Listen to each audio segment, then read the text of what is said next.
السلام عليكم ورحمة الله وبركاته. وصفتي النهاردة الوصفة المنتظرة لطريقة عمل خبز التميس اليمني أو الأفغاني. النهاردة هنعمله على طريقته الأصلية، يعني اللي هيجهزه النهاردة على طريقتي الخبز هيطلع معاكم زي الجاهز بالظبط وأحلى كمان. شايفين ما شاء الله اللهم بارك، عايزة أقولك كان طعمه تحفة وكمان ريحته تجنن. يلا بينا نشوف عملناه ازاي. أول حاجة عندي بولة هحط فيها كوباية من الحليب الدافي وكمان عليها نص كوباية من المية الدافية. وانا هنا استعملت كوبايه من الحليب لان ما كانش عندي لبن بودر، فاستبدلت معلقتين حليب بودر بكوبايه من الحليب.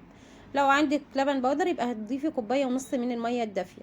ضفت عليهم معلقه كبيره من الخميره الفوريه وكمان معلقتين كبار من السكر، وهقلب كويس جدا لحد السكر ما يدوب تماما مع الخميره والحليب.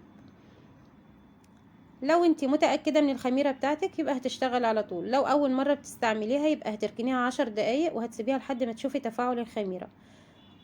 خلاص كده الطبق التاني فيه 4 كوبايات من الدقيق، نخلتهم الاول وهضيف عليهم نص معلقة من الملح، وكمان هتضيف ربع معلقة من البيكنج باودر، والبيكنج باودر هيفرق معاكي جدا في الخبز، هيدي الخبز هشاشة وطراوة جميلة جدا.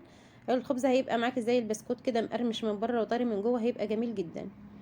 خلاص كده قلبته كويس جدا. دلوقتي هنزل بالمواد الجافة على الخليط السائل، وهنضيف كمان معلقة كبيرة من السمنة. الخليط اللي احنا عملناه ده مقدار الدقيق هياخد معلقتين كبار من السمنة. هنضيف معلقة كده في الأول أثناء العجن وهنخلي معلقة في آخر العجين. هنشرب السمنة مع الدقيق كده كويس جدا، الخطوة دي مهمة جدا بتفرق.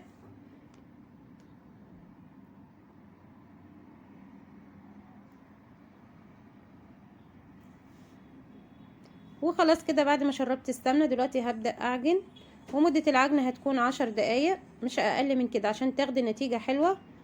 لازم تكون 10 دقايق مش أقل من كده.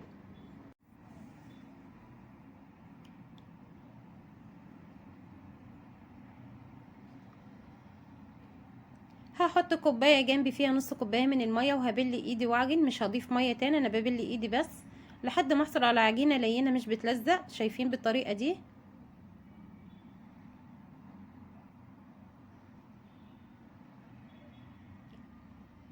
شايفين قوام العجينه ما شاء الله جميله جدا. يعتبر خدت معلقه فوق الكوبايه ونص ميه او الحليب.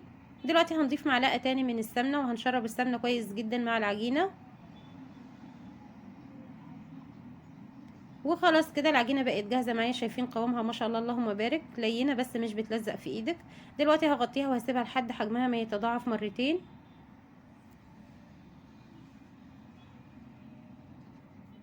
وبعد كده نشوف الخطوة التانية.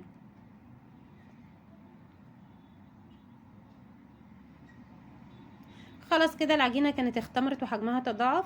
دلوقتي هنخرج الهواء اللي فيها وهنقسمها على 3 كور. تقدري لو انت عايزة الخبز رقيق جدا يبقى هتقسميها على 4، بس الصواني اللي انا استخدمتها كانت كبيرة، كان مقاسها 32، فانا عملتها على 3 كور. تقدري كمان الخبز ده تعمليه محشي ميكس جبن وقطع من الزيتون بيبقى تحفة. تقدري تعمليه بالسكر بيبقى خطير. في تقدري تشكلي فيه براحتك.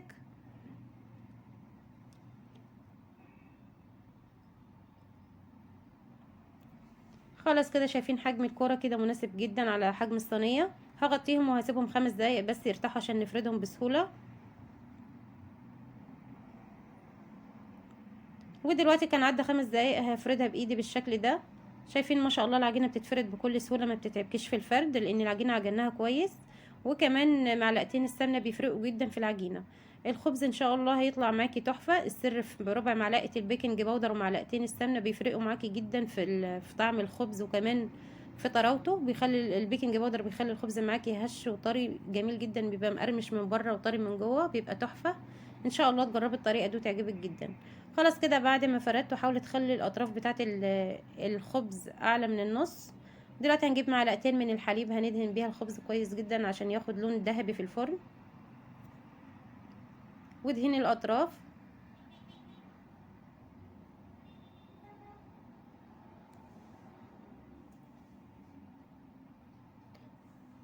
ودلوقتي هنجيب شوكة وهنعمل فتحات عشان الخبز ما يعلاش اثناء التسوية. اتمنى لو وصلت لحد هنا في الفيديو ياريت تعملي لايك واشتراك في القناه وتفعيل زر الجرس عشان يوصلك مني كل جديد. ولو اول مره بتشوفي قناتي ياريت تشوفي فيديوهاتي وتقيميها، ولو شايفاني بقدم محتوى هادف واستحق اللايك يا ريت تعملي لايك واشتراك في القناه وتفعيل زر الجرس عشان يوصلك مني كل جديد.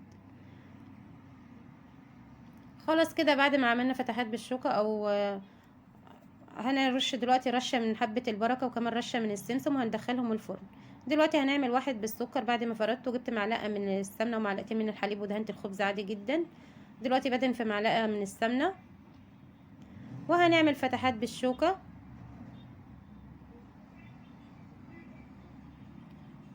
وهرش عليه معلقتين من السكر وهدخله الفرن وهيخرج عايزه اقول لك تحفه، اجمل من اللي هو بالسمسم وحبه البركه. كان طعمه جميل جدا، عجبني بصراحه، اول مره اجربه بالسكر.